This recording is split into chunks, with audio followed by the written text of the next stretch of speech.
Hi, my name is Pop. I'm making a video for YouTube posing an interesting question. I have noticed that there is a prevalent attitude in America that all business is evil, but government is good.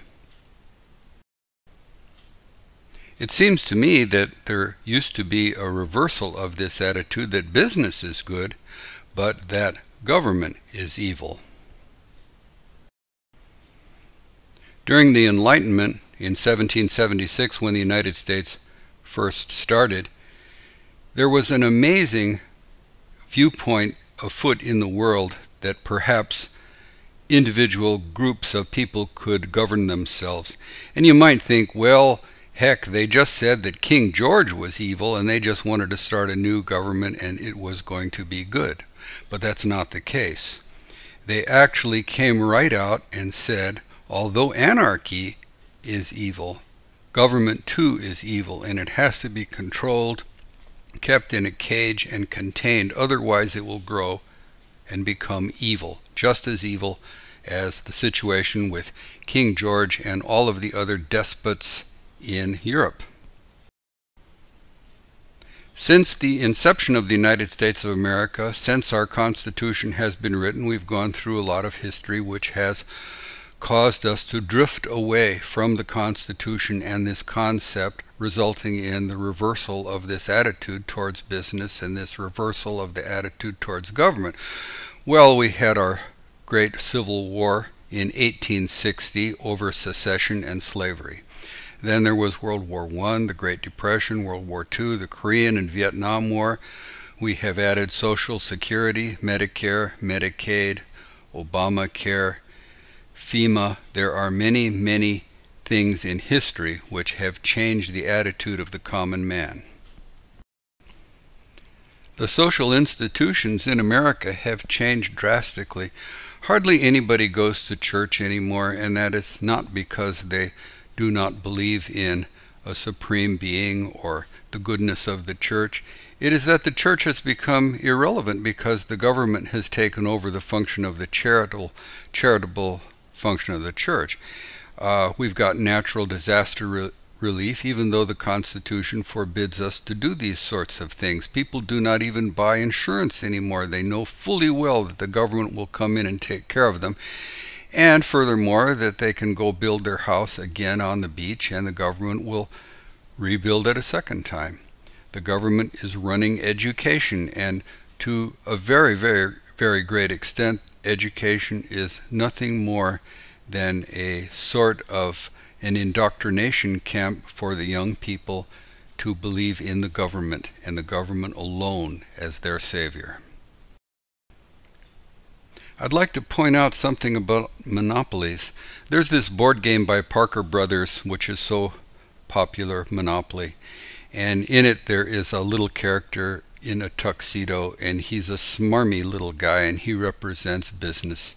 He's fat, he has a pot belly, and he's smiling down upon the rest of us because, you know, he has a monopoly. No one else can get into his business because he's kept everyone out.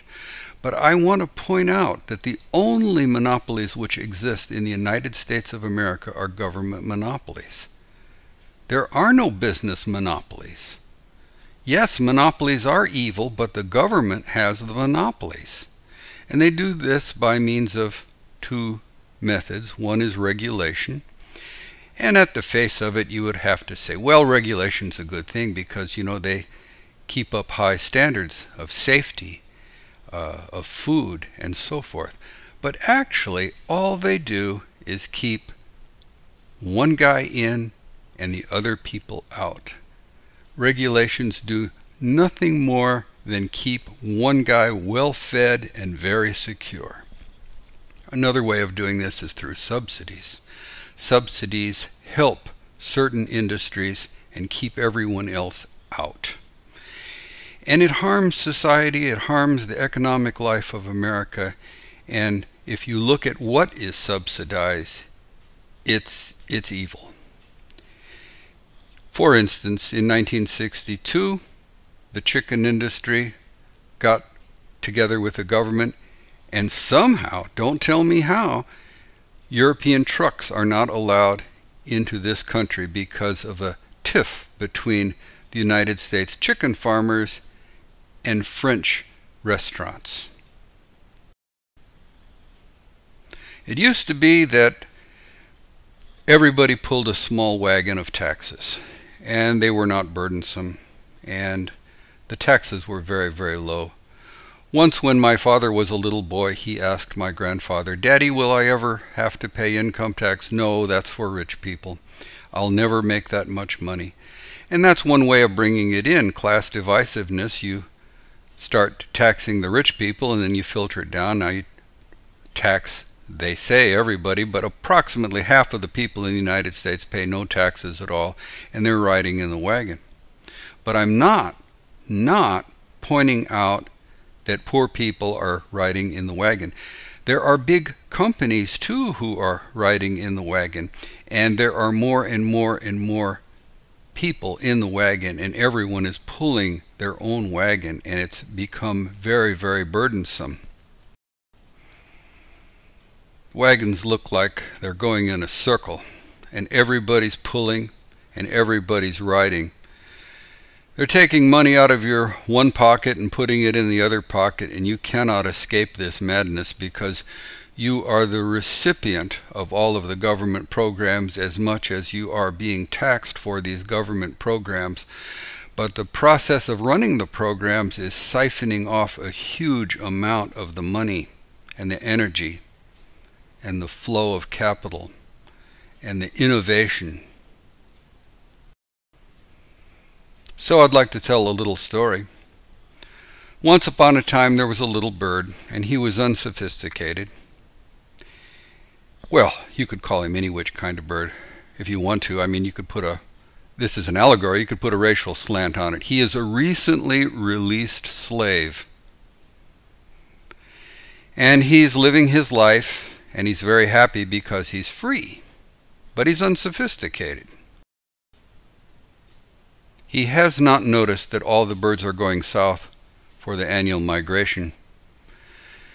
The weather has turned chill and they're leaving for Florida, but he doesn't know how to process all of this yet, and so he remains behind until he is the last bird. Eventually he figures it out, but it's a little late. He takes to wing and he's flying south, but it starts to snow and it's freezing cold. And he doesn't think he can make it, and his poor little wings are tired, and his muscles are burning, and he sees a field below, and he says, "I've got to rest."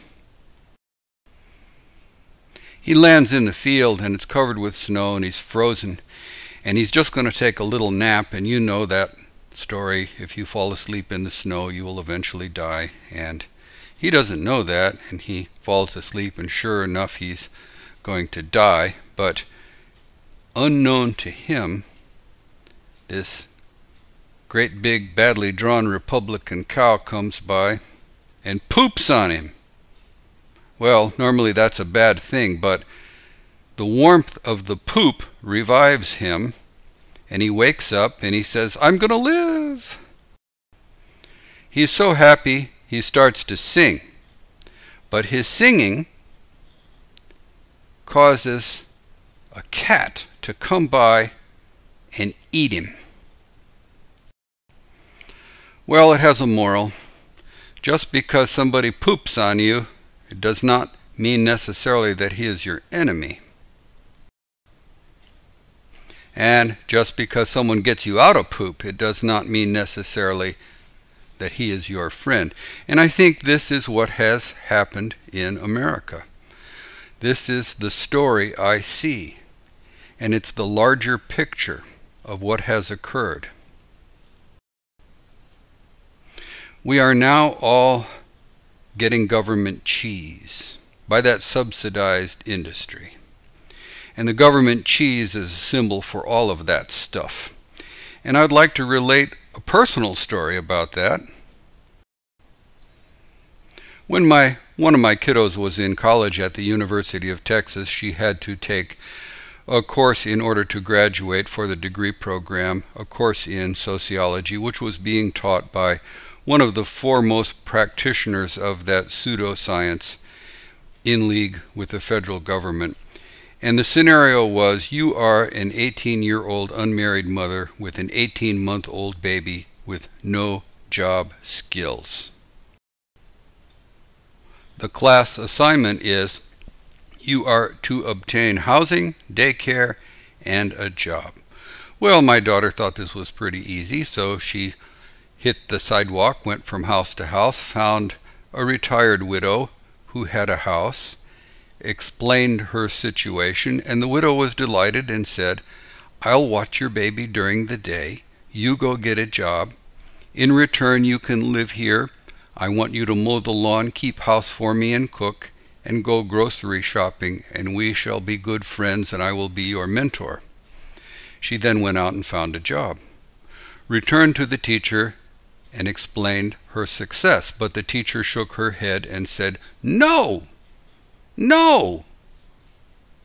You are not eligible now for the WIC program. The WIC program is government cheese. So my daughter rewrote her paper and said, No, you can't do it. You can't make it in America without government cheese. She got an A, and the teacher used the results of this paper added together with all of the other students in the class and sent it to the federal government, thus justifying even yet more government cheese. My mind just goes from thing to thing to thing, and I want to relate this now to the Roman Empire. Well, you know, the Roman Empire lasted several hundred, if not 1,000 years, and when it fell, everybody lamented it because, you know, that was the end of greatness, and we went into the so-called Dark Ages. But I don't think so. I don't think so at all. I think that this was the end of slavery. The end of slavery. Rome was built on slavery. And so, you know, I don't mind that the Roman Empire fell on that basis. At one time, the Mediterranean world had two potential superpowers. One was Rome, the other one was Carthage in the north of Africa. And they were vying for supremacy, and that led to 3 wars, the Punic Wars.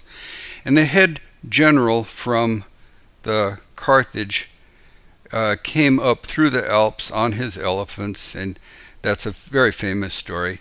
And he laid waste to the Italian peninsula, but he stopped short of invading Rome. He didn't want to destroy Rome. He just wanted to be left the hell alone, and he planned on escaping by sea with some boats. But the Romans found out about it. They cut off his escape route, and they sent in several armies to try to destroy him.